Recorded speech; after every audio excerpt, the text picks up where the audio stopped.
ओम आदिशक्ति माताए नमो।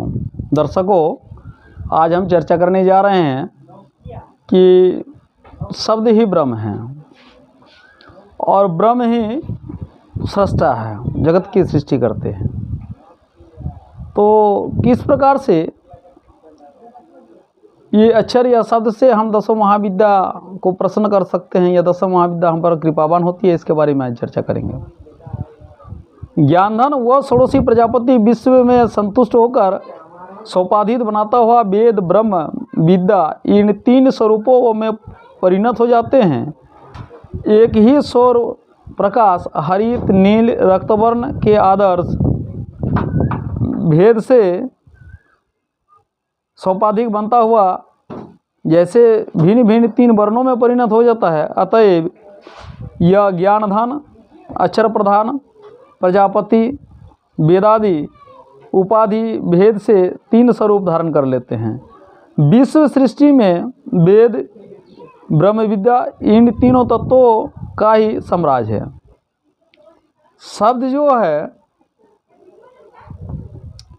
वह शब्द ब्रह्म वेद तत्व है, वह वेद तत्व है। विश्व ब्रह्म ब्रह्म तत्व है। विषय जो है ये ब्रह्म तत्व है एवं संस्कार ब्रह्म विद्या तत्व है। उदाहरण रूप में प्रजापति के अंशभूत जीव प्रजापति को सामने यदि रखा जाए तो राम कृष्ण देवी दत्त घट पट गृह आदि अनेक प्रकार के शब्द जो हम लोग सुनते हैं, साथ ही मंग अश्व गज मनुष्य वन उपवन आदि अनेक प्रकार के ही पदार्थ भी देखते रहते हैं। शब्द सुनने से ही हमारा ज्ञान होता है, पदार्थ को देखने से ही ज्ञान होता है। जैसे गो शब्द के सुनने से आपको ज्ञान गो शब्द कारिका का हो जाते हैं, गो पशु देखने से ज्ञान तत्वकारी हो जाते हैं। इसी प्रकार से शब्द विषय जस्मान्य जात परा अन्यो अस्ति वह अविवेशम भुवनानि विश्वा प्रजापति प्रजयसंग स्व ररानस त्रीनि ज्योतिर्सिंह सचेत स षोडशी। ये षोडशी माता जो हम लोग विद्या तत्व के रूप में जानते हैं, इसी से संपूर्ण सृष्टि संपूर्ण संसार है। सारा विषय ये जो है संख्या तत्व से ही दिया गया है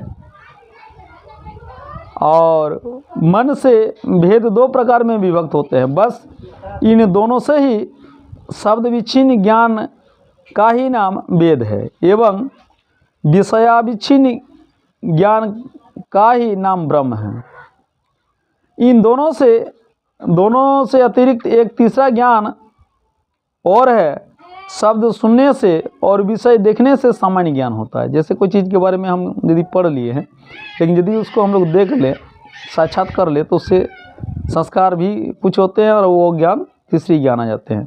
शब्द विषय दोनों ही सामान्य ज्ञान करवा के लीन हो जाते हैं। यही सामान्य ज्ञान अनुभव द्वारा आगे जाकर विशेष भाव को प्राप्त होता है, वह आत्मा में खचित हो जाते हैं। इसी को दार्शनिक परिभाषा के अनुभाविक संस्कार कहते हैं।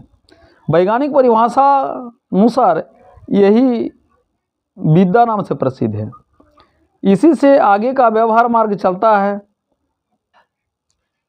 जब तक संस्कार है तब तक स्वस्वरूप में प्रतिष्ठित होते हैं कोई भी व्यक्ति। संस्कार भाव में आप विश्वातीत हैं, मुक्त है। विश्व सत्ता संस्कार सत्ता पर ही निर्भर है। अतएव सब शब्द रूपी वेद विषय रूपी ब्रह्म की अपेक्षा हम संस्कार रूपा विद्या को ही प्रधान रूप में विश्व की स्वरूप संपादिका मानने के लिए तैयार हो जाते हैं। उसी ज्ञान पर चित्तक्रम के संस्कार पूर्ण लगने से विश्व बन जाते हैं। जैसे हमारा विश्व हमारा संस्कार है, तथैव यह महाविश्व भगवान के संस्कार हैं, परमेश्वर की कृपा है। अतएव हम विश्व की अवश्य ही विश्व विद्यारूप करने के लिए तैयार हो जाते हैं। संस्कार विच्छिन्न होता हुआ वो ज्ञान मूर्ति विद्या है, शब्द विच्छिन्न होता हुआ वो ज्ञान मूर्ति भी विद्या है, शब्द विच्छिन्न होता हुआ वही वेद है, एवं विषया विच्छिन्न होकर वह ब्रह्म हो जाते हैं। सृष्टि का संबंध पूर्व कथानुसार भी विद्या से ही है।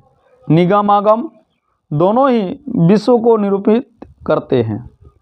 अतएव दोनों ही शास्त्र विद्या नाम से प्रसिद्ध हुए। सूर्य, चंद्र, अग्नि, औधि, वनस्पति, कृमि, कीट, पंक्षी, मनुष्य, पशु, धातु, रस, विष आदि प्रत्येक पदार्थ एक एक विद्या है। ये सब विश्वांतर्गत क्षुद्र विद्याएँ हैं एवं संपूर्ण विश्व विद्या महाविद्या है। उस विद्या को सृष्टि क्रम के अनुसार ऋषियों ने 10 भागों में विभक्त माना है।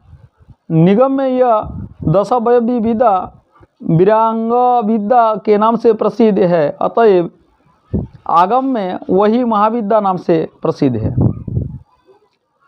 विश्व कैसे उत्पन्न हुआ यह भी यदि देखा जाए तो ये भी ज्ञान तत्व और ईश्वर की परम कृपा से ही सृष्टि हुए हैं।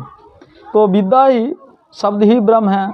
शब्द से भी हम 10 महाविद्या की कृपा प्राप्त कर सकते हैं तथा आनंद से आदर्श जीवन व्यतीत करके हम परमानंद माधव यानी परमेश्वर की कृपा प्राप्त कर सकते हैं। आगे का वीडियो में इस प्रकार से वीडियो बनाते रहेंगे और हमारे संस्कृति धर्म के यथा जितना भी हो सके चर्चा करते रहेंगे।